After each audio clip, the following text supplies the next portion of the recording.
hey guys, welcome to The Power to Gain Wealth. Of course, my name is Alan, and I'm actually excited. I've had a lot of discussion about money recently and manifested AI. We talked about that. We've gone through stocks, all kinds of stuff. The Power to Gain Wealth is really about 7 things: faith, family, fun, fitness, firm, friendship, and finance.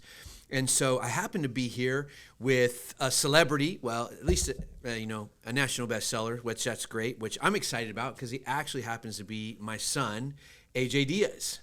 So that's him right here. And so you've been writing quite a bit, right? For how long now have you been writing? A long time, yeah. Local celebrity. Local celebrity, there you go. Where do I look over there? Yeah, you just look at whatever one's blue. She'll move them around. We just talk. Okay. So, yeah. But you've been writing a variety of books. How many books have you written so far? I think 32. 32 novels. 32 novels, a lot of short stories, a lot of everything else that writers write, all the different things that writers write. And then back in the early days, just random copywriting, which was the terrible times. And when he was younger, articles about law and yeah, eye doctor stuff. I don't remember anything that I wrote. Now you could just use AI for that kind of writing. Yeah. But not the kind of writing I do now. You can't really use AI for that. Yeah, it really can't capture a soul, right, in novels as well as a human can. Or what would you say? Yeah, probably not. Maybe. I don't know. We'll find out. Yeah, we'll find out how they do. It doesn't matter because I think mostly people want to read books written by a human. Yeah. In terms of like novel genre. Yeah. But old school copywriting, for any kind of business people watching, the old school copywriting, when you would write for websites, was really just for Google. Yeah. So you'd write this kind of generic copy to try to rank. And then a lot of people argue that Google's need to have content in order to rank your website kind of just killed the internet because it makes everyone optimize. Yeah. So like, for example, in the cooking genre of the internet, you have people who genuinely love cooking and love sharing recipes and all that kind of good stuff. And then you have people just trying to rank their website at the top. And those people would be the actual good cooks. And so then you don't get any good information that you're trying to get. Yeah. And so, in some ways it killed the internet. The early 2000s internet was a little bit more fun. People were more genuine and authentic. Yeah. But then it became just about optimizing. Now 50% of all internet traffic is from AI, from bots. Interesting. So the internet's kind of dying in a certain sense. We'll see what happens. Yeah, who knows?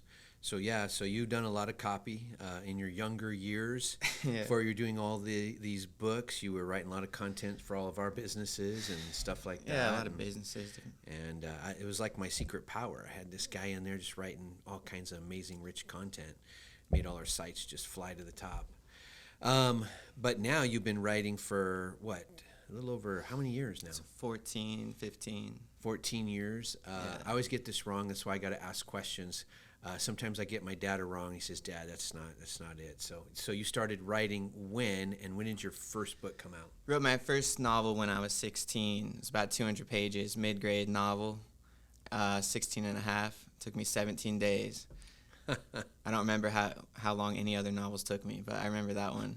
Because you're afraid you're never going to be able to finish it because you're like, oh, it's a big project. So I kept track. And it was while I was working as well. I was working as a 16-year-old.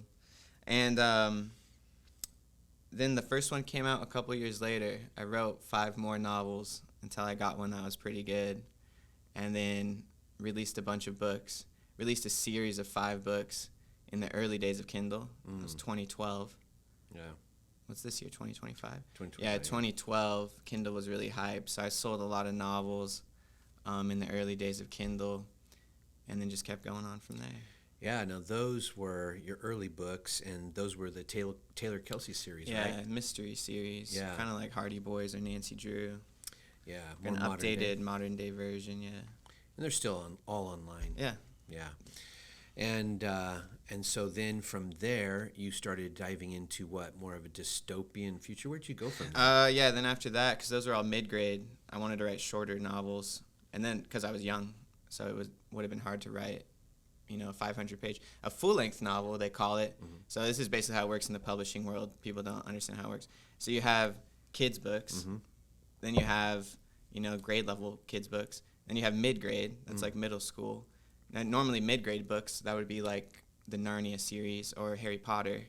So mid-grade books can still be enjoyed by people who are older, like teenagers and even adults read Harry Potter and Narnia. And then you have young adult fiction, which is like that one right there. This Catherine series that you wrote. This is a series, right? Yeah, series. Yeah. And so you have young adult fiction like Twilight or Hunger Games, all those kind of good books. Oh, okay. And then above that, you have, this is where people get confused, you have full-length fiction. That's for adults. So you wouldn't say adult fiction because then that has a certain connotation. Yeah. So if I said I wrote my first adult book, it's kind of weird to say. Yeah. So it's called full-length. Those are the kind of typical 500-page books, like Nicholas Sparks. Of course, The Notebook was only like 200 pages. So you could break the rules a little bit. But those are like the Nicholas Sparks and Mary Higgins Clark and James Patterson. Okay. Dean Koontz, Stephen Emma? King.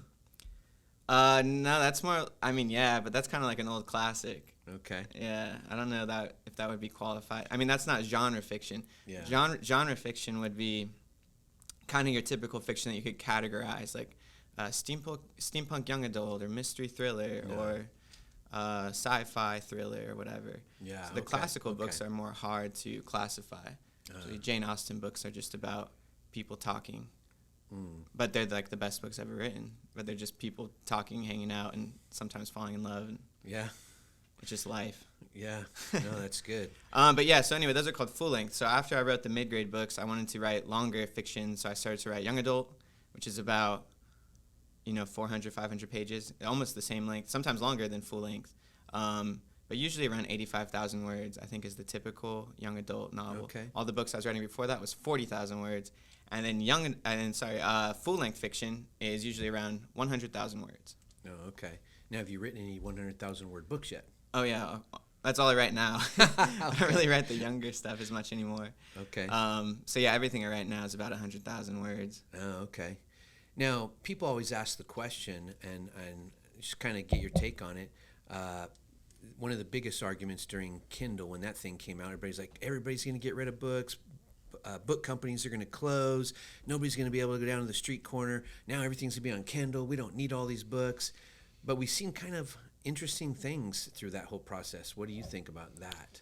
Yeah, it's not exactly comparable to other forms of media. So you have DVDs, VHS, vinyl, all those kind of things. Some people go back to those things just for fun or for nostalgia. We can't compare it to that, though, because the problem with those things is you have to have... It's too utilitarian. You have to have a thing to get a thing. So you have to have a DVD player or a Blu-ray player or a record player. Great thing about books is you don't need anything. You just have the book. Yeah. You don't need any ancillary I just woke up. Ancillary.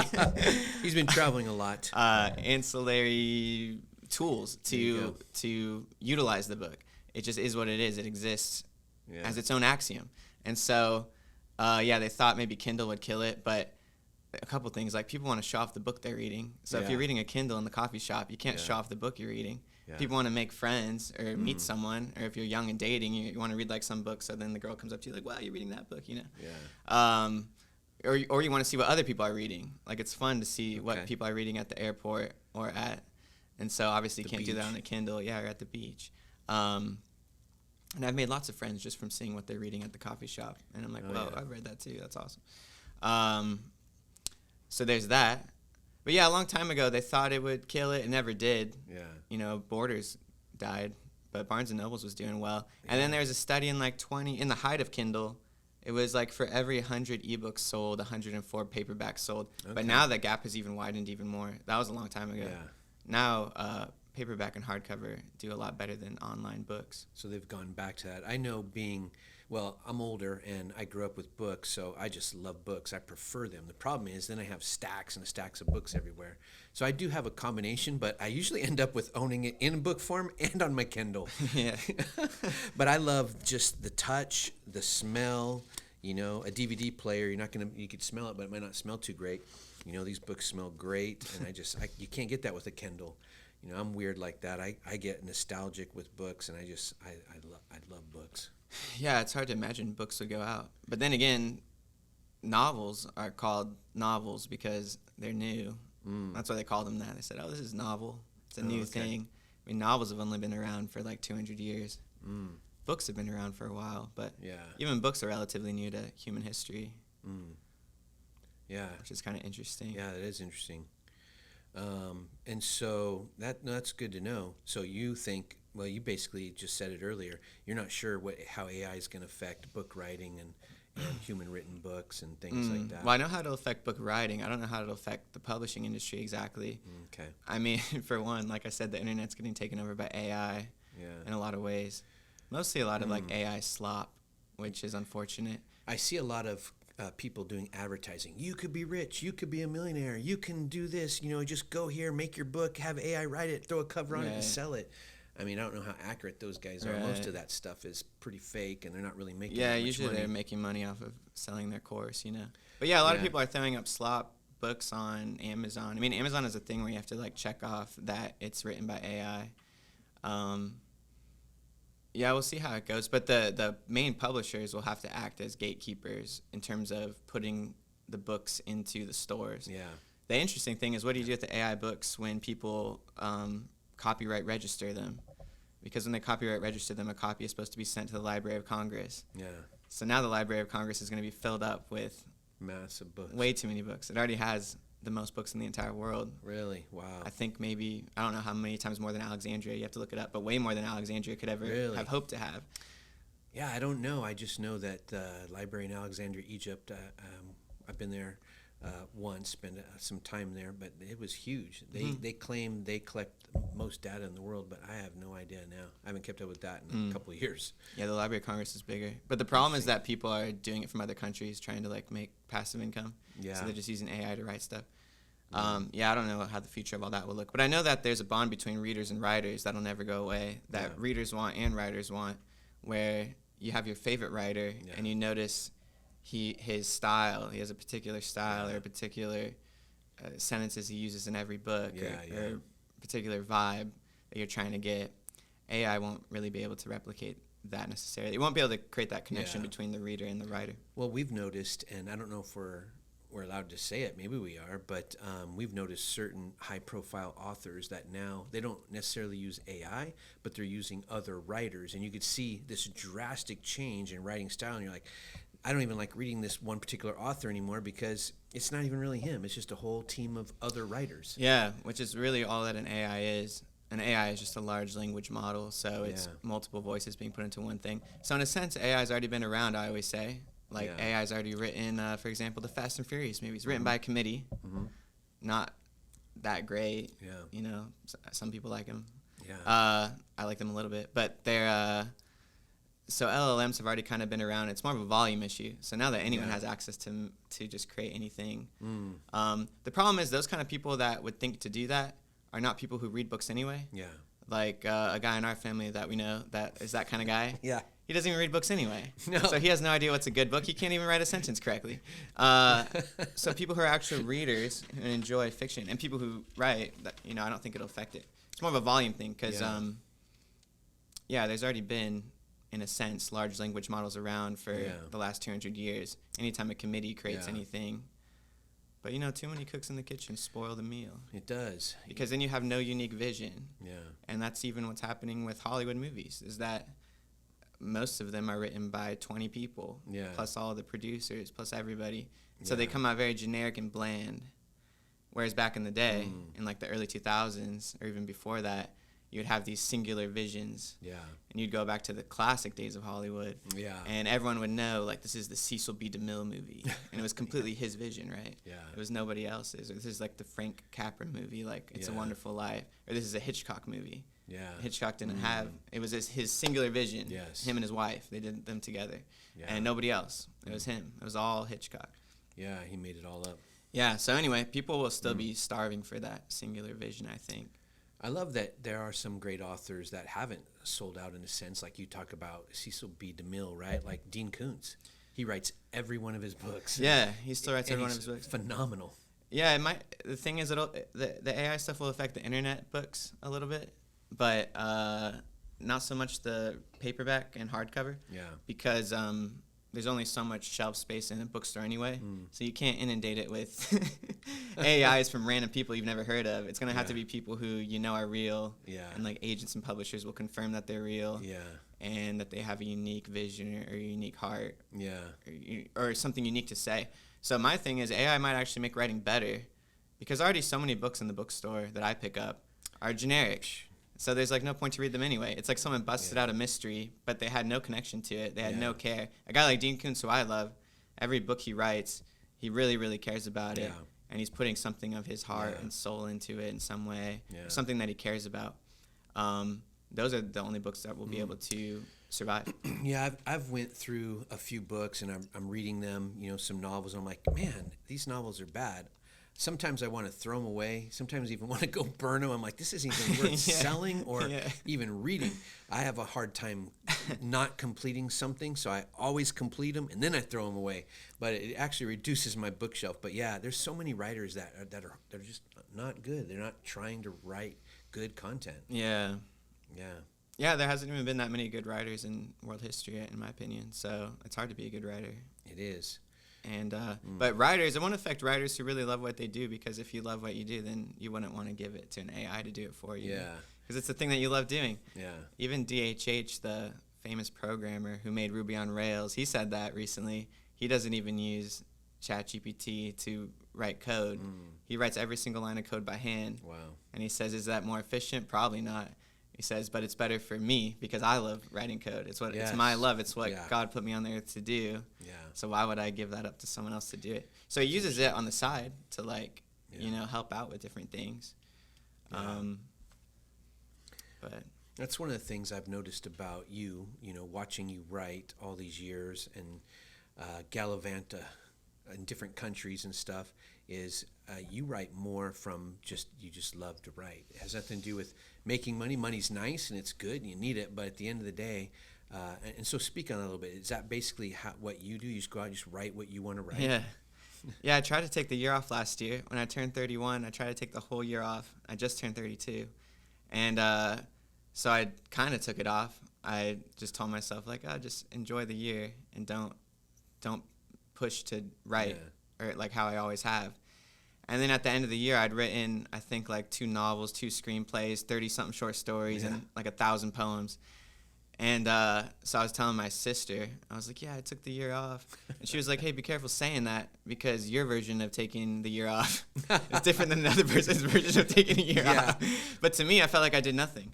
So I only wrote when I felt like it. And I still wrote 2 gigantic novels, edited a bunch of novels, and wrote. So I obviously I just enjoy it, because even when I'm not trying to do it, I find myself doing it. Yeah. I always like to say, like, whatever you find yourself doing when you're supposed to be doing some other thing is probably the thing you're supposed to be doing. Yeah. Whatever you keep finding yourself doing. Yeah. Like, you know, I get bored if I'm not writing. I don't know what else I'm supposed to do. I mean, I like a few other things, but. Yeah. No, you're always writing, you know, in our house, whenever I'm up there in our home, you are constantly staying up late at night when everybody's asleep and finding time to write. Yeah, I'm fully nocturnal most of the time. Just write all night long. See, that's why he's tired. I got him in here early, but he brought me a good Mexican Coke. I'm allergic to corn syrup, and this doesn't have any of that junk regular Coke does. It's healthy. So healthier, yeah. It's cane sugar, not man-made junk sugar. It'll put you in a trance. It will, yeah. So I appreciate that. But yeah, so I remember in your early years, you focused a lot on being a grammatician in some ways or shape or form. And you would always test us in a car. Hey, Dad, you know this law? Do you know this rule? Do you know this law? And we're like in the car going, I feel stupid now. You know what I mean? We're trying to guess all these rules. But over time, I saw your writing evolve and change. You weren't so focused on the perfect grammar. So speak a little bit on that and that evolution that you went through up until now. Yeah, I mean, I think the good rule for life is you got to start conservative before you become liberal, right? Because otherwise, you have no foundation of anything. Yeah. So, yeah, I don't like people who break the rules, who never knew the rules, because you could tell that they're stupid. Yeah. It's so easy to see it, especially self-published books and Kindle books. Yeah. Like, wow, you're breaking all these rules and you don't even know how stupid you are. But good writers, you know when they break rules because it's like seeing a great ice skater who's doing something a little bit off, but you know that they're great. You know they know what they're doing. It's the same thing with writing. You could easily tell the command and confidence of a person's writing just by reading a few sentences when you know what you're looking for. So yeah, in the early days, I was all about grammar and craft and storytelling and the 3-act structure and Aristotle's polemics and all of the classic storytelling tropes, the hero's journey, all that kind of stuff. You know, Carl Jung's archetypes. And then as you get older and you write more and more and more, you try to forget about all that actually because it's kind of ingrained in you at this point, you know. So I could still tell you the difference between a predicate adjective and a predicate nominative. And actually, I haven't found any literature majors who can tell me that. Not one. Wow. I haven't met one. Interesting. So it seems like a giant waste of time if you can't tell me the difference between a predicate adjective and a predicate nominative, which is not even that complicated. Yeah. But anyway, or the difference of a gerund, an infinitive, and a participle. But yeah, once you learn all the rules and the story tropes, then you forget about all that. That's why I hate like ontology in general, because people create all this complicated theology and ontology of the world. But when I look at the world, to be a good writer, you have to forget everything. You can't say, oh, that person's this type of personality, or that person's an avoidant attachment personality. Can't speak again, I just woke up. You know, but people have all these psychological boxes and theological ways of looking at things, and it's fun when you're young. Yeah. But some people never grow out of it, and so they are constantly putting people in boxes and running these same kind of generic scripts all the time. But I think a good writer just kind of looks at the world, and at least the best writers that I've read and seen, and they just tell it how it is. Yeah. Kind of a classic. You tell the story, right? Old guy expression. Some of the classic old guy expressions are the most true things in the world. Just tell it like it is. Yeah. Proof is in the pudding. Yeah. Yeah. I mean, it makes sense. I remember when you were younger, and remember when I tried to force you to go to college to be a writer, and I was pushing on that. And you kind of came to me and you said, after a semester, you know, you blew their minds. Your political science teacher asked to purchase your paper, you know, and all that kind of stuff, because he was like, man, all these years, 30 plus years of teaching, I haven't seen such great writing. And even though you disagreed with him, and you totally annihilated his understanding of the Constitution because you had studied the Constitution. But I remember you basically telling me, hey, Dad, just think about this for a minute, because, you know, I was a little bit pushy then. And it was more like I don't remember the exact words, but it was more down the line of, you know, all these people that are teaching English in school, and most of them will never write a national bestseller. In fact, all the people that write national bestsellers pretty much never got an English degree. And so that really changed my focus. You said, I don't want to waste my time learning from people who cannot write a national bestseller. You said something to that effect, and then you just went off writing books. You remember that? Yeah. Was it kind of like that? It was. Yeah. I mean, the autodidact is not talked about a lot nowadays, but back in the day, you know, college wasn't really a normal thing, so people had to pursue their own education. Yeah. And especially in early America, they called it, you know, Jeffersonianism. It's like educate yourself.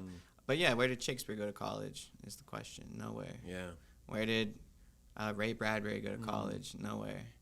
Yeah. In fact, there actually are no good writers that went to college, if you look it up. Really? There are no considered classically great authors who ever went to college. Interesting. Ray Bradbury said, if you want to be a writer, don't go to college. You'll never be able to write a great book. Yeah.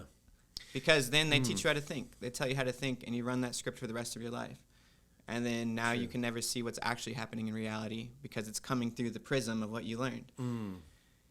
And nowadays, you know, they have certain prisms that they teach in colleges, but they've always had prisms, even whether they're benign or malignant, it doesn't matter. It's giving you a prism. Like I said, even the Carl Jungian archetypes is a prism. You know, there's the hero, and there's the sage, and there's the this, and there's that. Yeah. You know, personality test. It's like the thing that makes me laugh. 5 love languages. There's only 5? There's only 5. Humans, the most complicated human brains and souls and hearts to ever exist, and there's only 5 love languages. That's a joke. You know, that's child's play. That's foolishness. Yeah. That's not for serious people. Yeah. That's not for people who study their whole lives and see that life is actually insanely complicated. Yeah. When you just look around and watch. If you ever just watch a person at a coffee shop, you don't even know who they are, and you start seeing the most complicated things you've ever seen. Yeah. Yeah. So, yeah, I don't buy all that kind of stuff. But I think it's good for people to start there. Yeah. It's good for people to start with Plato and Aristotle and Socrates, but then maybe go to Nietzsche and tear it all down, and then go to Dostoevsky and build it all back up, and then forget everything you've ever read and just look around. Yeah. But also don't be an idiot. Make sure you read all that stuff. Yeah. Because then you have those people too, Yeah. which we meet all the time. They're like, I just don't read. I just Yeah. whatever. And Yeah. you're like, well, you're an idiot. Yeah, yeah. Now So learn the rules and break the rules. Now you and I and our other boy who writes is not here. He's flying off into Never Never Land, Hawaii. But we have another podcast, which is our publishing. And I don't know if that has gone up yet, but we just recently did a synopsis of a Dostoevsky book, which is really good. And they can even find that somewhere, can't they? On Yeah, Amazon? that'll come out sometime. We could link when it comes out. Yeah, we'll put the link. Did in a the podcast description. on White Nights by Dostoevsky. Excellent book. Little novella. Yeah, it's great. Love that book. Translated from the Russian. Yeah. Of course, I didn't translate it or read it in Russian. Yeah, the Russian authors had some of the great authors, Oh, especially Nietzsche and Dostoevsky, and also Tolstoy, and a bunch of other ones. But America, we were always trying to beat them. So Hemingway was trying to beat Dostoevsky. He was trying his best. But no matter how hard he wrote, he kept saying to himself, I'll never be as good as Dostoevsky. He was so mad. Yeah. And he believed that he never surpassed Dostoevsky. Now, you said something to me interesting the other day, and you said that, because I speak Spanish and studied a couple other languages in college, and I noticed that when it comes to the English language and the amount of books that have been written in the English language, talk on that, because you said something to the effect of we've produced more classics in English than any other language in the world, or Yeah, no other language has been able to produce anything. So, like, I've learning Korean, I'm like close to fluency because I lived in Korea, and Korean's a really cool language, super fun, and definitely it's actually how do they call it?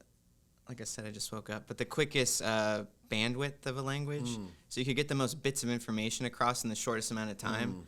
So like if you're telling someone to wash the dishes, you don't really say, can you wash the dishes? You just say dishes wash. Yeah. Or you just say dishes. You know? And then their words are very small because they're an ancient language, somewhat ancient, sort of, languages evolve. But so the older languages, the shorter the syllables of words and things like that. So English is a very new language. And because it's new, it has the benefit, well, two things really. One, that it's new, so it has the benefit to draw from all these other languages, especially from the German and the Latin. Yeah. And the German and Latin were already some of the most rich languages up till that point. Some of the older languages are not so rich. They're a little bit more basic. So then finally, it culminates in English. And that was one of the things that made English so great. But then the second thing was Shakespeare, who was a genius. Yeah. So the average human's vocabulary is about maybe 2,000 words, something like that. Yeah. Probably less now because everyone depends on ChatGPT for everything. So they're not actually learning anything for themselves. So it's just going to keep decreasing and decreasing, which is already being shown through studies. Yeah, people are becoming dumber then. Rather than trying to problem solve, they just ask ChatGPT, right? Yeah. But then problem solving is what helps you to become smarter. So anyway, Shakespeare's vocabulary was over 25,000 words. Wow. And he also put words together that didn't even exist yet. Wow. And then they became the basis of the English language. And then out of Shakespeare, and then out of also the King James Bible, because that was a big English translation that was done mostly by poets rather than scholars. Yeah. So it has things that are incorrect in it, but it's beautifully written. Yes. So those became the basis of the English language in a sense. And then everything was built up off of that. So yeah, there is no other language that has exported more great books in the history of languages. Wow. Because you have all of Dickens, all of Jane Austen, just and so many other ones from England, all the great poets and writers, T.S. Eliot.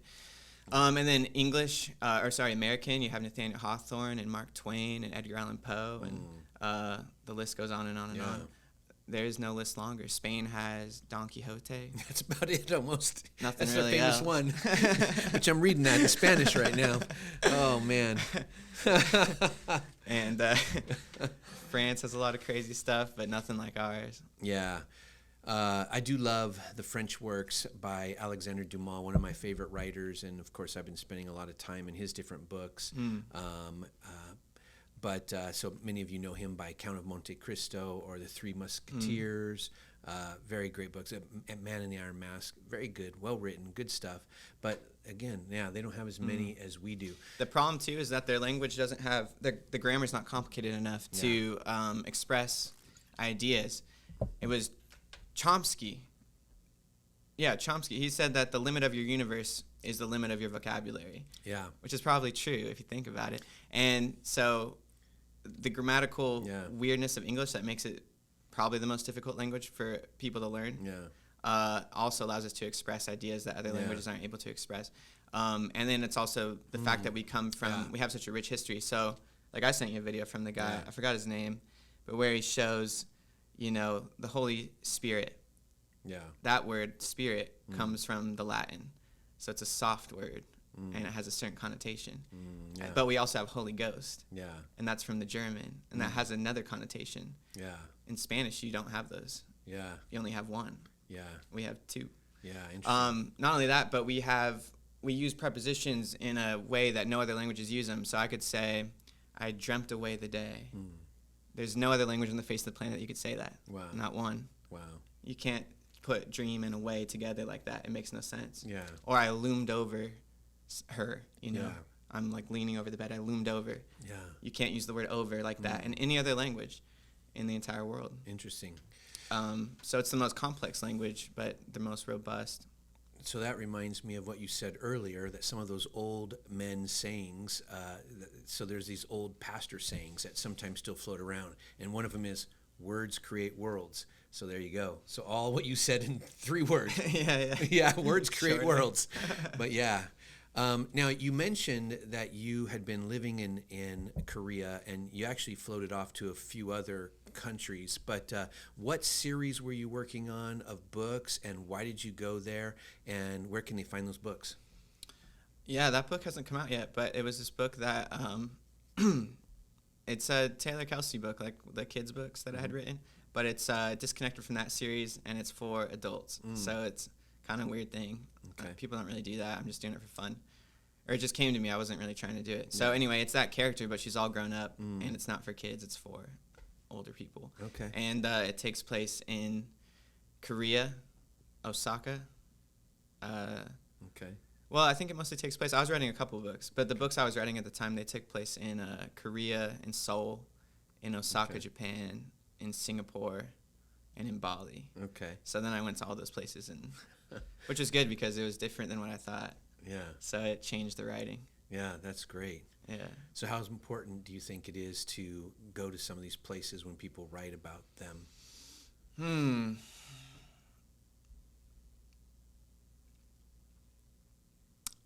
I think it is important, actually. Okay. I think it does create.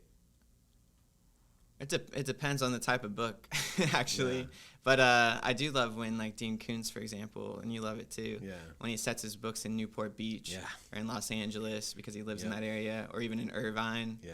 And even one of his books, the characters are like, there's a serial killer loose in Temecula in one of his books, and he finds all the street names and everything. Yeah. But he also lives in this area, so I think he drives around and checks everything out. So I think it could definitely lend to it.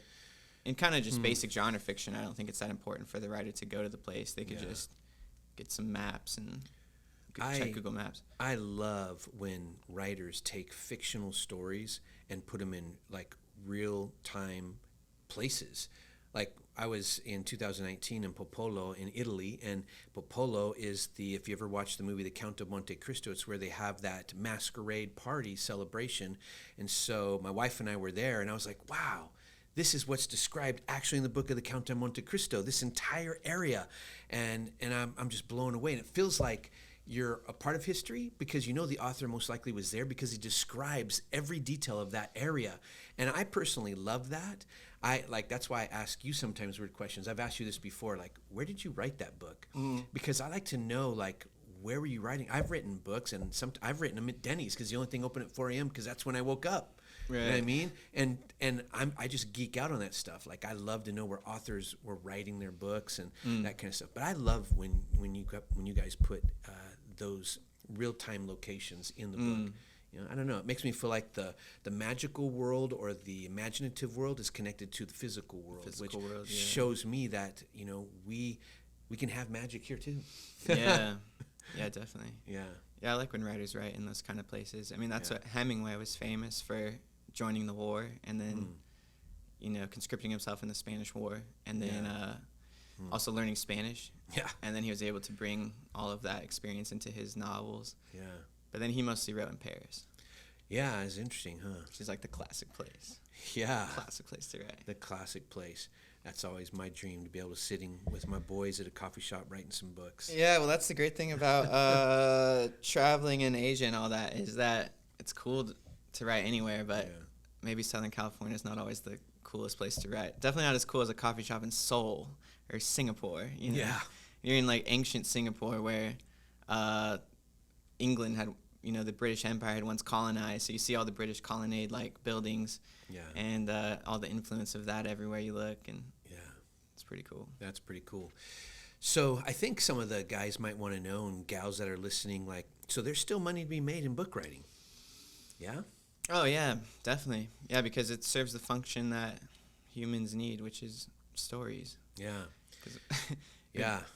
It'd be hard to live without stories.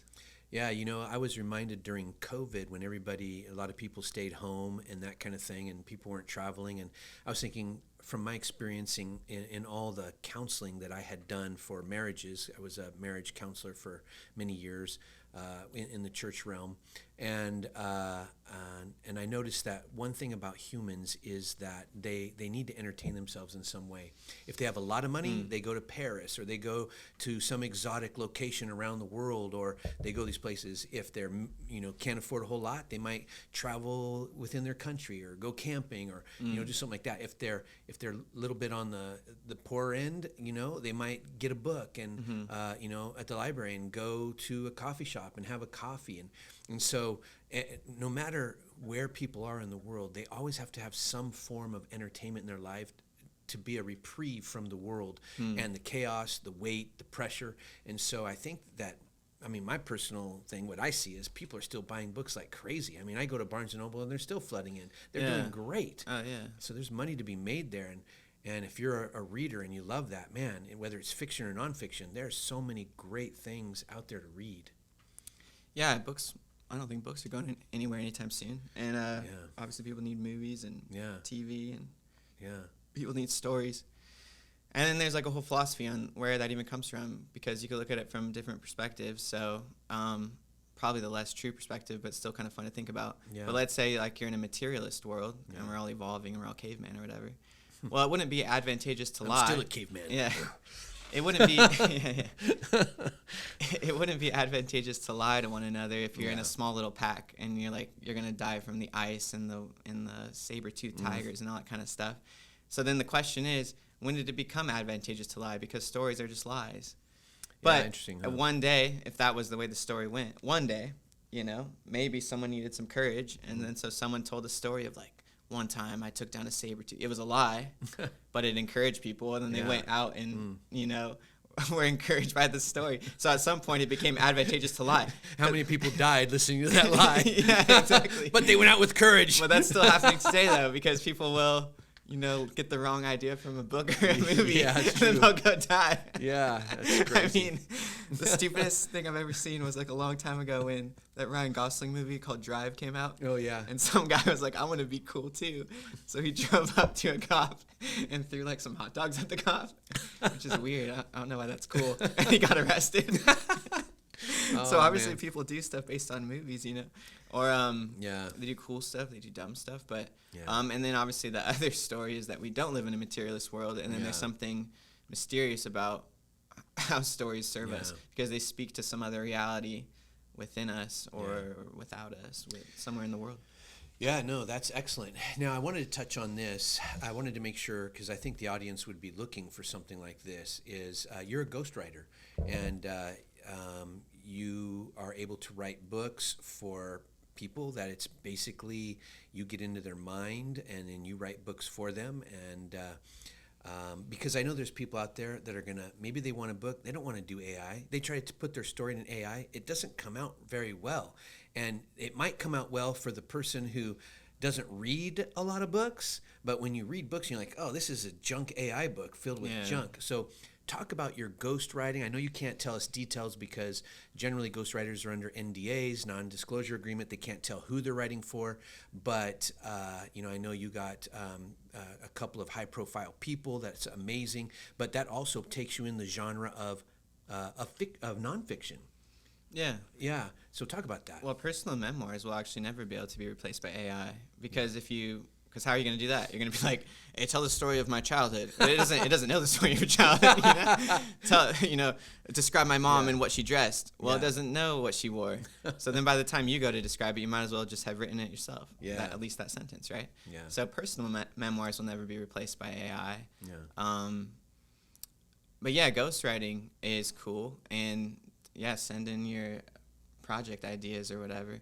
For me, because I care a lot about writing, since it's like my main passion, I only take the ghostwriting jobs or projects that are, if it's a personal story, it's got to be a really good personal story, which doesn't necessarily mean there's like exploding helicopters or anything like that.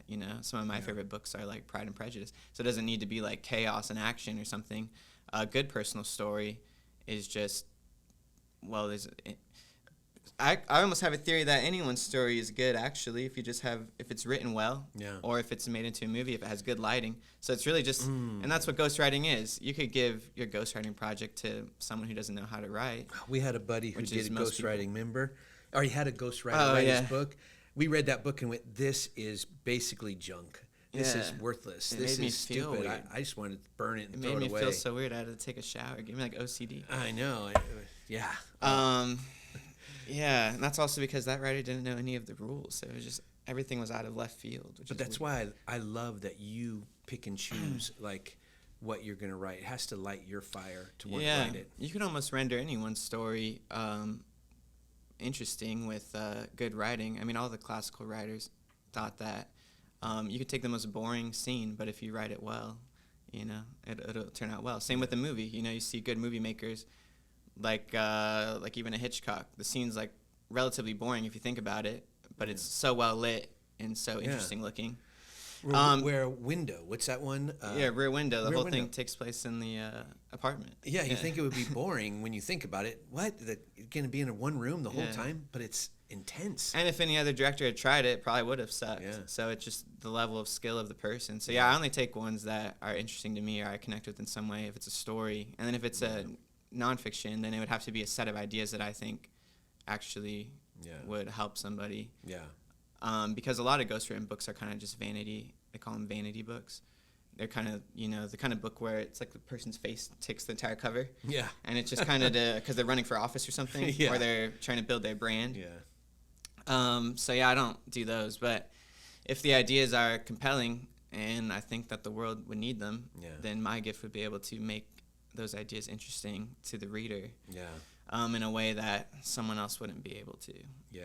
So that's why I do ghostwriting. But yeah, I keep those pretty limited because I'm working on my own novels. Yeah, and movie scripts. And things like that. And I love it. So watching you grow and watching you morph into the writer that you are has been a major blessing in my journey. In some ways, you're living my dream. A little bit jealous. No, I'm not jealous.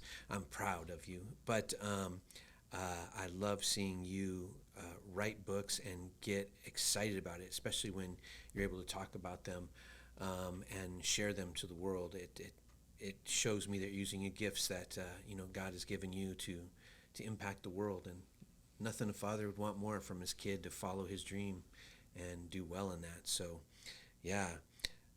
That's all I got, man. Anything, last things you could think of, say to the peeps out there in the... Just throw a shaka. Throw a shaka. My last year in Hawaii. There you go. That's what I got. Yeah. So we live in Hawaii as well. So that's where he's been writing a lot. But hey, go down to the description. Oh no, I have a last thing. If you're reading books, just read old books only. Don't read new books unless it's Dean Koontz. Or AJ Diaz on Amazon. Only read old books. Or do the Ray Bradbury challenge. Ray Bradbury says every night before you go to bed, read one short story. So, but also a classic. So before maybe 1920. Yeah.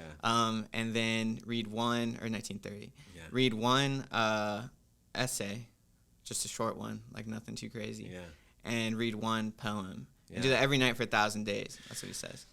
Now, If you want to do writing and reading. I didn't even do this, but you have the Catherine book. You also have written Minecraft novels, because just for kids, for fun. So Minecraft in real life. Yeah, obviously the character comes to life in real world. Well, that's because all the Minecraft books sucked. They were all just like phoned it in to try to get sales. Yeah. So I did one that's actually good. Herobrine, is that how you say that? Yeah. In real life. Herobrine. And then Diary of a, it has a gamer noob. Yeah. Diary of a Gamer Noob. That one went like top 10 on Amazon, which was That really was number cool. one, yeah. Or number one. So, on Amazon. and plus a whole stack of others. You just look them up. AJ Diaz on Amazon. Go there.